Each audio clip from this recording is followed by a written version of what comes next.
Hello, I'm Arianette Wolf, and I have been playing piano for about 20 years, and I recently joined a band. We're called Ascilla, and I play keyboard with them. It's been about 6 to 8 months now, I'm actually not sure, but I thought today I would show you a recent purchase. Well, it was actually a gift from my boyfriend for my birthday, and it is a brand new keyboard, and I think I want to show you that today. It's a Yamaha keyboard. I've always had Yamaha keyboards. I've always played on Yamaha pianos too, every time I went for lessons or whatever, it was always a Yamaha. So that's kind of an iconic, nostalgic brand for me. My piano downstairs is actually an antique piano. I don't know if can you call it an antique if it's from the serial number says it's from 1901 to 1910, somewhere in that period. I don't know if that counts as an antique, but I feel like it does. It's quite old, and it's a Voss & Sons piano. It needs a lot of work. That's kind of the reason that I don't do piano covers or more piano videos. It's because that piano, I love it. I think it sounds amazing. It has this really creepy, creaky kind of feel, but I believe it has a cracked soundboard, so there's buzzing, and that's very expensive to fix.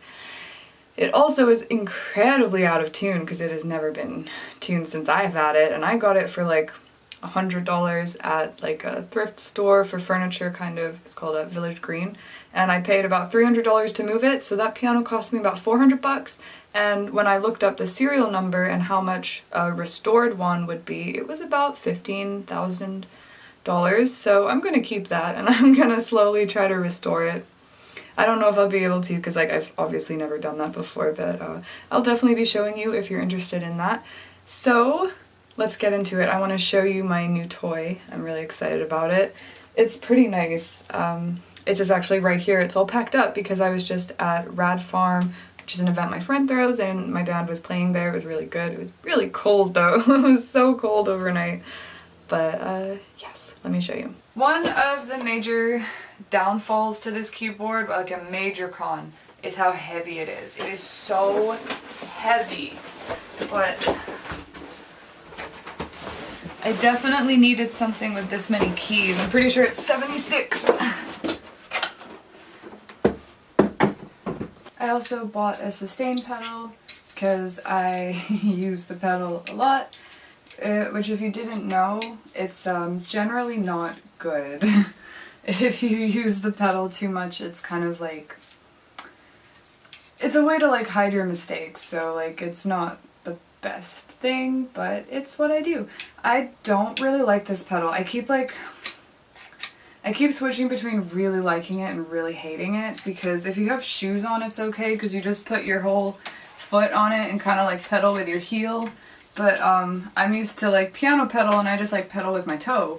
So when I do that, oh my god, I'm stuck. I tried to record myself playing a song and singing the other day, and all you can hear is the pedal thumping against the floor. Oh, I don't think that should rattle. And I couldn't hear it while I was playing. Maybe I've just tuned it out because I pedal very heavy. So I need to work on that. Oh no. I nearly broke my phone and you nearly saw it, huh?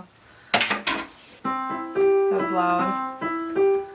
So here it is. It's the meatiest, beefiest keyboard I've ever owned. It has a lot of features. I'm still exploring them all, so there'll probably be an updated video in the future once I've had more time with it. This is kind of a first impressions, right? So yeah, I'm just gonna bring you closer so you can see a little more of what's going on here. I don't really know how to do this. I've never done a keyboard review. I'm not sure what we want to talk about. I guess first, you're probably wondering just how it sounds on the regular piano sound, what the tones are like.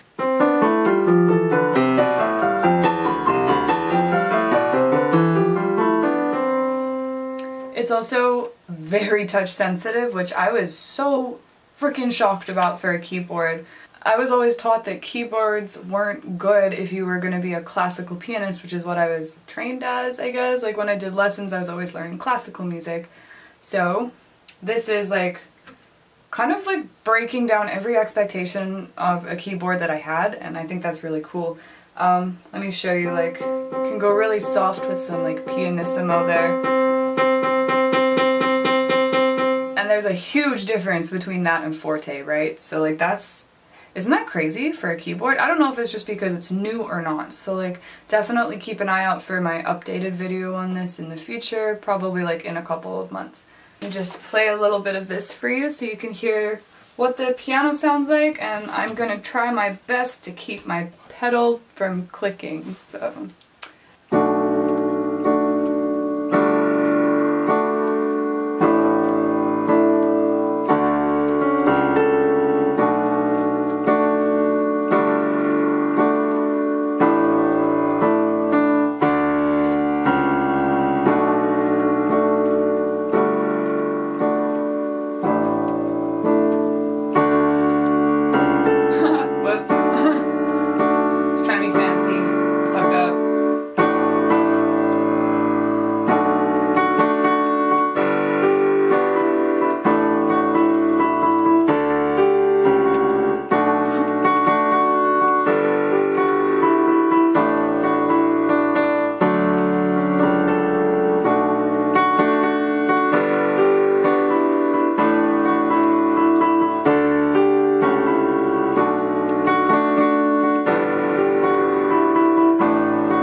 I always fuck up the next part, so I'm gonna stop there.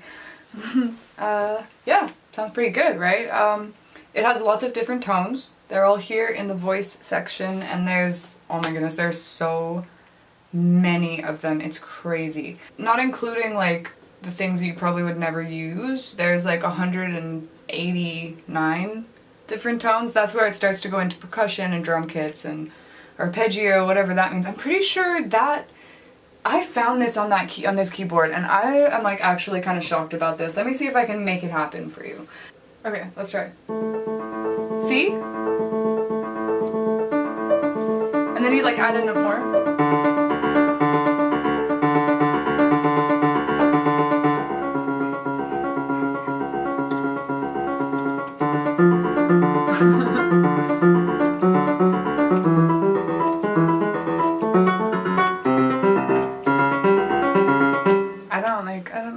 Why is this here? What is this for? Like, who uses this? I don't get it. I don't know. If you know, like, what that's for, can you tell me? Because, like, I don't know. I'm like, how do I use this? Like, what is this? Who made you? Why? Why did they make you? Okay, good, it's gone now. So yeah, there's that. I'm not quite sure what style means, so I'll have to learn that and get back to you. Over here, there's, like, songs and stuff. I never mess with this. I never ever use it because like I'm a classical pianist. I just play piano. But let me go through some of the tones. I'll show you my favorite one. This one is called Piano Pad. It's number 10. See, it has this kind of like almost like a voice, like a ooh, like in the back. It's like really angelic. It also sustains nicely. Cause like if I just press it gently, it gets louder slowly, but not very much, just a little bit. It's a nice effect. So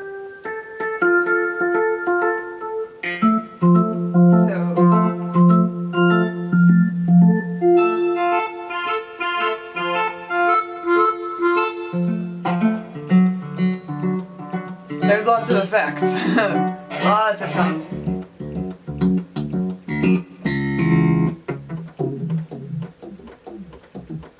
These are all basses, strings.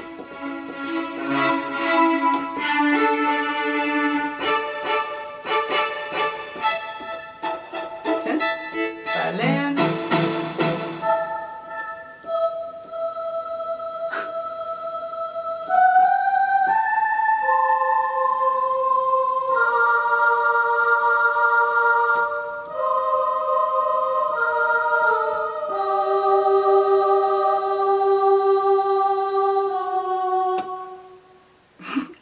I don't know, they're fun. Yeah. And then there's also lots of synthy sounds.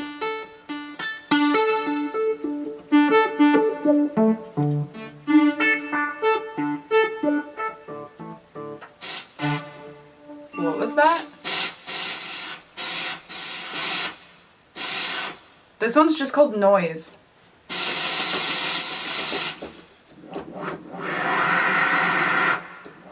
I'm sorry, what?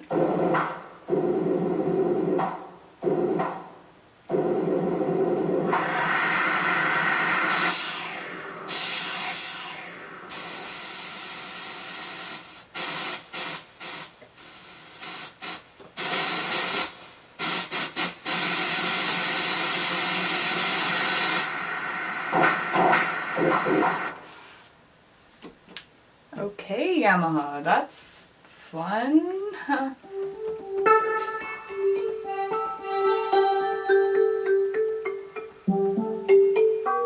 Oh, here's another one of my favorites. It's called Music Box. I think it's really pretty. Let me show you a song in this one.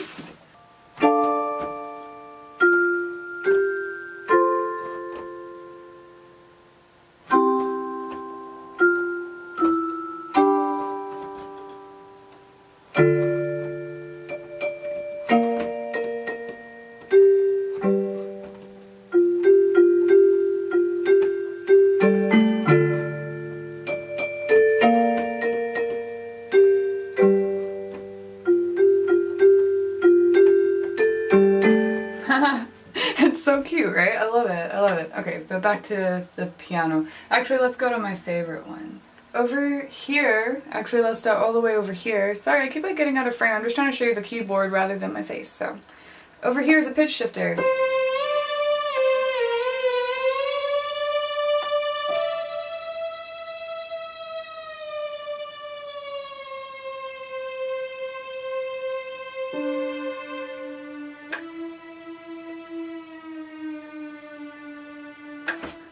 Well, that's fun.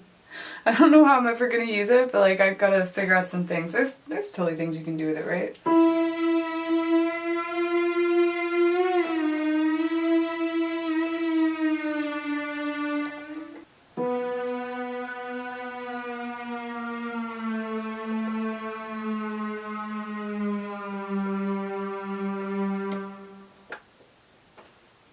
I don't know. I've never had one before. What are you supposed to do with it? I don't know.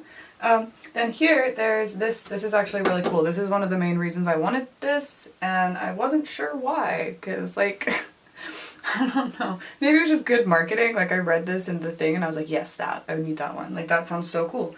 There's a button right here that says Knob Assign. These are the knobs. You have A and B, and on your keyboard, there's a little square in the middle here that says Knob Assign, and it has, like, a little grid.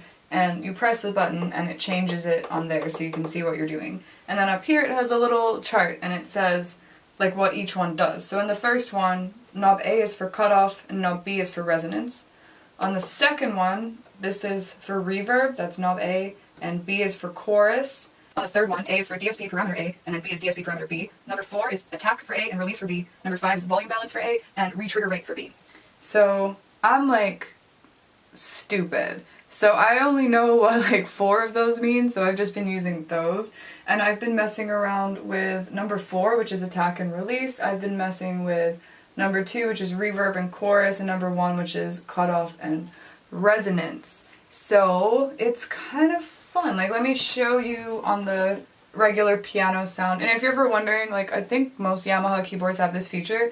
If you've like gotten yourself into like a weird setting, like you've been messing with all of it and you don't know how to get back to the piano sound, there should be a button right here that says portable ground on it. It's that one. Here's the sound without anything on it. Of course, yeah, let's use that one. The other one's kind of cheesy.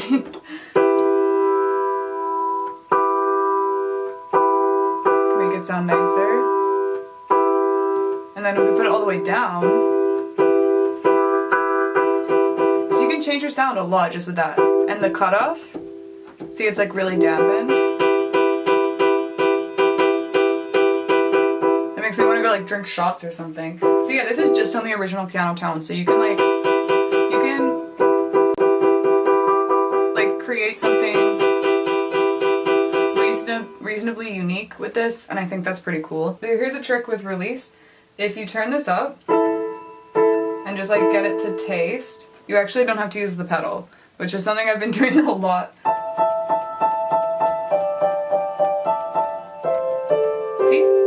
has like a nice sustain, and you just adjust it to taste. So I like a lot of sustain because I make a lot of mistakes, and I like to cover them with my sustain. So yeah, but it's pretty good. You can. It does get a little bit muddled up if you have it up too high, which I do right now. So like, I'll show you what that sounds like.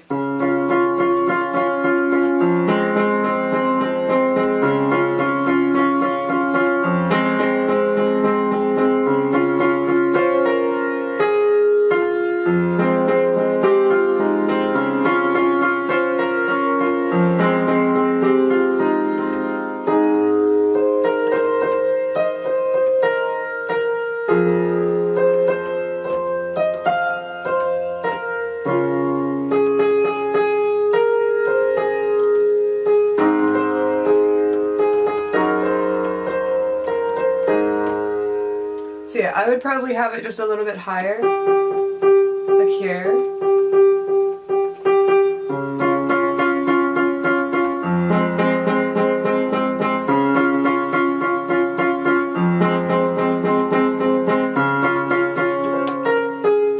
Sorry.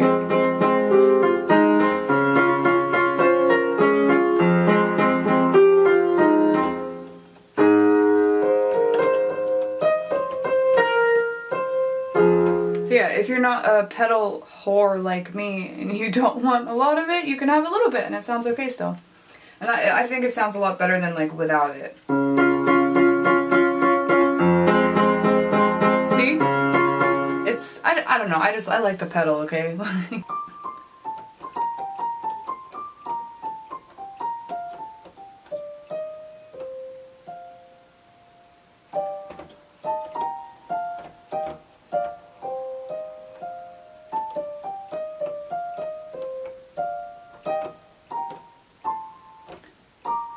So this is not a beginner keyboard. This is like an intermediate to more advanced, I would say.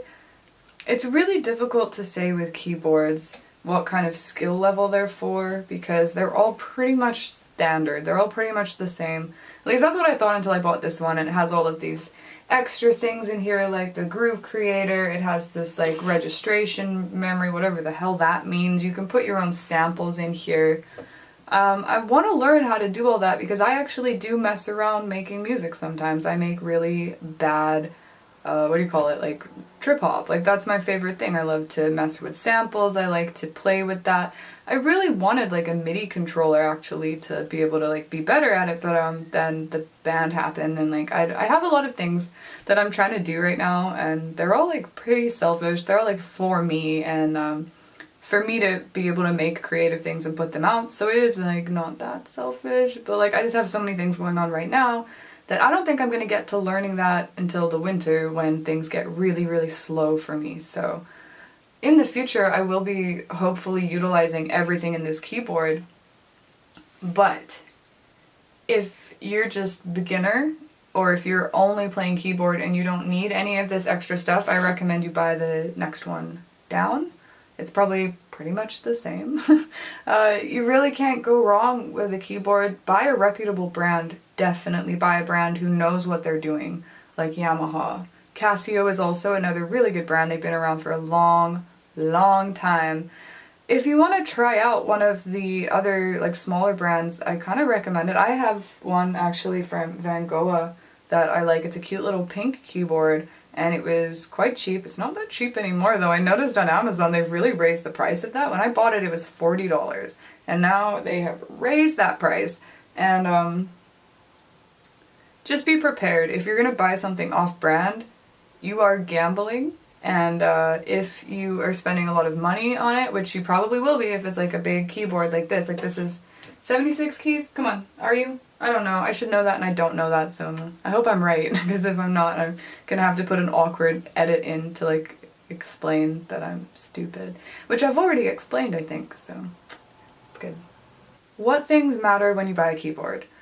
The first thing that really matters is how many keys it has. If you play classical music, you're gonna need at least 76 keys, if not 88. Don't kid yourself and think that you need the biggest one, because you probably don't. like, yeah, there's some things I can't play on this because there aren't enough keys, but I'm actually only off by 1 key. So I just go downstairs and play on my piano instead, which has like the full 88 keys, I think.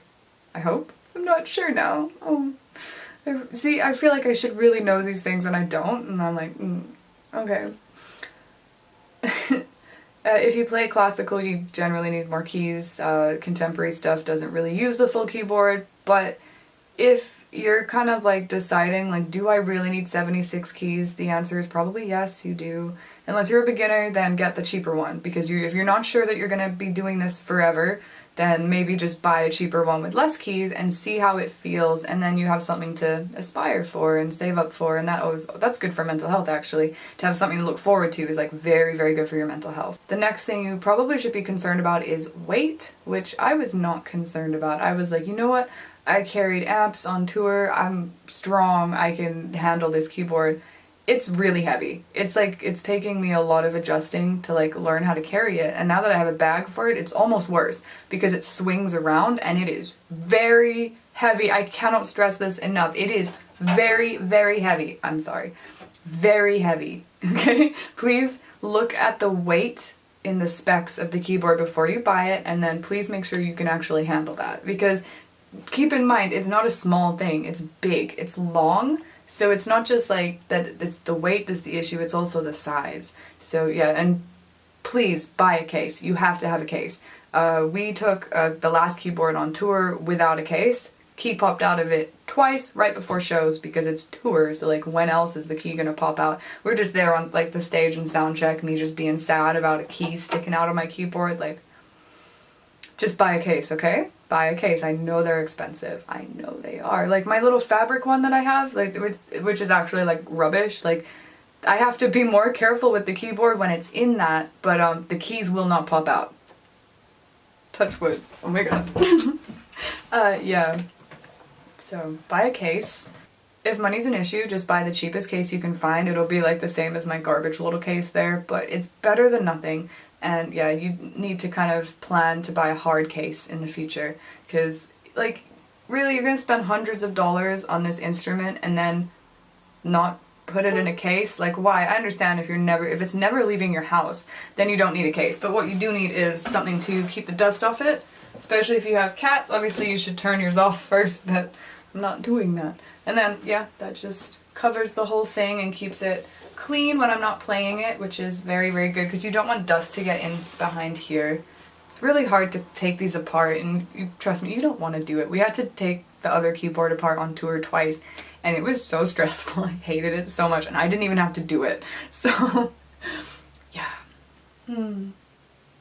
I like it a lot. My favorite thing about it is honestly the design of it. Yeah, I'm a sucker. I like the way things look. Like that's a big factor for me when I purchase things, is how they look. I need things to look nice. I just want everything around me to be very aesthetically pleasing, and yeah, I know, it's so lame, right? On the very back of it, it's about this long, it says Yamaha. That goes into the cons. I just bought your instrument. I don't want to be a walking ad, basically.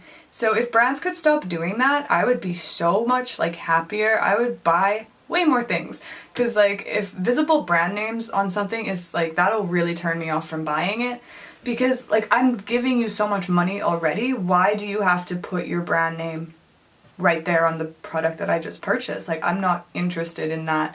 Sorry. Like of course some brands you want to kind of show off, but like really, like no offense Yamaha, but like everybody already knows you're kind of like top of the game in your field. Why do you have to like advertise relentlessly like that? It hurts me. I'm actually gonna cover that up. I might be able to remove it. I heard you can like remove like printing on plastic with like acetone or something, so I might try that actually, because I don't want it there. Like yuck. Or I'll put a big sticker on it or something. Who knows? We'll do something. You know, this is actually the reason why I don't have a bike, because I went to go buy a bike like last summer and all of them have giant logos stuck and like printed all over the frame, and I'm just like, no, like I don't want to ride around advertising your product if I'm paying for it. Like, that's so stupid. Like, I understand if you get it for free, yeah, maybe there should be logos on it, but like, not if you pay for it. That's kind of messed up. So yeah, just like, I like small logos because I understand like why you need a logo. Like, I used to be a photographer, I understand watermarks, but like, come on. Come on. Like, why does it have to be this big? It's so big. Yeah, whatever. So there's my first impressions of this Yamaha keyboard. Again, the again, the product number is EW410. And yeah, if you're in the market for a keyboard, I really suggest you look at this one if you're at that like intermediate level. I don't recommend this for beginners. It is very heavy. I mean, if you've got that extra cash and you know that you're going to be playing piano for a long time, then yeah, maybe this could be the right piano for you as a beginner. Piano, it's a keyboard. What am I doing? I love it. I'm really happy with it. I think it fits me perfectly other than the weight, but I'll just get bigger muscles. It'll be fine. But yeah, I'm Arianette Wolf, and thank you very much for clicking on me today. There are so many things on YouTube that you could have clicked on, but you chose me, and that makes me super happy. Why not subscribe? I try to put out videos at least once a week, but yeah, updates whenever. I'll see you really soon. Okay, bye.